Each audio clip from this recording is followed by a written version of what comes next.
নমস্কার বন্ধুরা, আজকে আমরা কথা বলবো একটি বহু প্রতীক্ষিত রেল প্রকল্প নিয়ে, অর্থাৎ বাঁকুড়া থেকে দুর্গাপুর রেল প্রকল্প নিয়ে।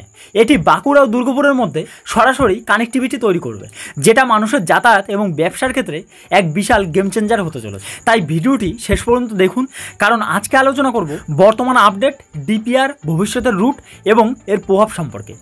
বাঁকুড়া জেলা দক্ষিণবঙ্গের একটি গুরুত্বপূর্ণ সাংস্কৃতিক ও ঐতিহাসিক জেলা, কিন্তু এখনও পর্যন্ত বাঁকুড়া থেকে দুর্গাপুরে যাতায়াত করতে গেলে ঘুরপথে যেতে হয় আদ্রা হয়ে নয়তো বিষ্ণুপুর হয়ে।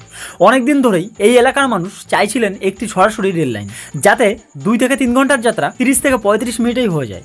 এই দাবিকে সামনে রেখে স্থানীয় সাংসদ সৌমিত্র খা বহুবার রেল মন্ত্রণালয়ের কাছে প্রস্তাব পাঠিয়েছেন। অবশেষে রেলওয়ে বোর্ড চূড়ান্ত অবস্থান জরিপ অর্থাৎ ফাইনাল লোকেশন সার্ভে অনুমোদন করেছে। প্রস্তাবিত রুটটি হবে বেলিয়াতর থেকে দুর্গাপুর পর্যন্ত, মোট প্রায় 28 কিমি লম্বা। এই লাইন তৈরি হলে বাঁকুড়া, বেলিয়াতর, জয়রামবাটি, কামারপুকুর অঞ্চলের মানুষ সরাসরি দুর্গাপুরে যেতে পারবেন। এটি শুধু যাত্রীদের নয়, শিল্পাঞ্চল দুর্গাপুরে কাজ করা হাজার হাজার কর্মীর জন্য বিশাল সুবিধা আনবে। রেলওয়ে মিনিস্ট্রি ইতিমধ্যেই ডিপিআর বা ডিটেইলড প্রজেক্ট রিপোর্ট তৈরির জন্য প্রায় 70 লক্ষ টাকা বরাদ্দ করেছে। বর্তমানে ফাইনাল লোকেশন সার্ভে চলছে, যেখানে ট্র্যাক কোথায় যাবে, কতগুলো ব্রিজ লাগবে, কতগুলি স্টেশন হবে, সবকিছু পরিকল্পনা করা হচ্ছে। ডিপিআর তৈরি হয়ে গেলে প্রকল্পের মোট খরচ, সময়সীমা এবং ফেজ ওয়াইজ কাজের পরিকল্পনা সামনে আসবে। এটি শুধু একটি রেল লাইন নয়, এটি বাঁকুড়া ও দুর্গাপুরের মধ্যে ইকোনমিক করিডর তৈরি করবে। ছাত্রছাত্রীদের কলেজে যাতায়াত সহজ হবে। জয়রামবাটি ও কামারপুকুর এর মতো ধর্মীয় পর্যটন কেন্দ্রগুলিতে ভ্রমণকারীর সংখ্যা বাড়বে।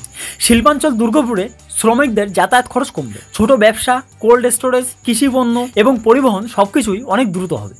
যদিও এখনও ফাইনাল ডিজাইন হয়নি, আশা করা হচ্ছে 2 থেকে 3টি নতুন ছোট স্টেশন হতে পারে, সম্ভবত Beliatore, Jayrambati, Panagarh, side connecting line, Durgapur এমন একটি রুট হতে পারে। এতে করে বাঁকুড়া, আন্দাল, দুর্গাপুর, আসানসোল এলাকাগুলি একই রুটে যুক্ত হয়ে যাবে। এই প্রকল্পের সবথেকে বড় চ্যালেঞ্জ হলো ভূমি অধিগ্রহণ, কারণ নতুন ট্র্যাকের জন্য কৃষি জমি অধিগ্রহণ করতে হবে। এছাড়া বাজেট অনুমোদন ও টেন্ডার প্রসেস কিছুটা সময় সাপেক্ষ, তাই নির্মাণ কাজ শুরু হতে 1 থেকে 2 বছর লাগতে পারে। ডিপিআর তৈরি ও অনুমোদন 2025 সালের মধ্যে শেষ হলে 2026 সালে টেন্ডার ডাকার প্রক্রিয়া শুরু হবে। এরপর 2 থেকে 3 বছরের মধ্যে লাইন তৈরি হতে পারে। যদি সবকিছু ঠিকঠাক থাকে, তাহলে 2028 সালের আগে এই লাইন দিয়ে ট্রেন চলার সম্ভাবনা আছে। এলাকার মানুষ ও স্থানীয় রাজনৈতিক দল এবং সাংসদ সবাই একসঙ্গে কাজ করছেন, যাতে এই প্রকল্প দ্রুত বাস্তবিত হয়। আপনাদের কাছে অনুরোধ, ভিডিওটি সবার কাছে শেয়ার করুন, সবাই যাতে এই প্রকল্পের গুরুত্ব জানতে পারে। তো বন্ধুরা, এই ছিল বাঁকুড়া দুর্গাপুর রেল প্রকল্পের বর্তমান অবস্থা এবং ভবিষ্যতের সম্ভাবনা। আপনি কি চান এই লাইন দ্রুত হোক? অবশ্যই ভিডিওর কমেন্ট সেকশনে কমেন্ট করে জানাবেন। ভিডিওটি ভালো লাগলে লাইক করুন এবং চ্যানেলটি সাবস্ক্রাইব করে বেল আইকন প্রেস করুন, কারণ আমি এমনই রেলওয়ে প্রজেক্টের আপডেট নিয়মিত নিয়ে আসি। সবাইকে ধন্যবাদ, দেখা হবে পরের ভিডিওতে। আশা করি সবাই ভালো থাকবেন। সবার ভালো থাকাটা কামনা করে শেষ করছে আজকের ভিডিও। Thank you so much. জয় হিন্দ, বন্দে মাতরম।